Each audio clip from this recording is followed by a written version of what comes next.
وأن عذابي هو العذاب الأليم বান্দাদেরকে আমি জানিয়ে দিই যেমনি ভাবে আমি ক্ষমাশীল, আমি দয়ালু, ওই রকম ভাবে আমার আযাব, আমার শাস্তি অত্যন্ত যন্ত্রণাদায়ক। আল্লাহ তাআলা ক্ষমার কথাও বলেছেন, আবার একই আয়াতের মধ্যে শাস্তির কথাও বলেছেন।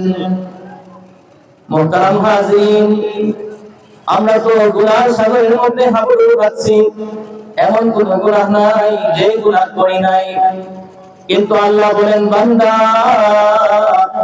লা তাকনাতু মির রাহমাতিল্লাহ, আমার রহমত থেকে তোমরা নিরাশ হয়ো না। আমি আল্লাহ তোমাদেরকে মাফ করার জন্য আমার কাছে অসংখ্য গণিত রহমত রেখে দিয়েছি। সুবহানাল্লাহ।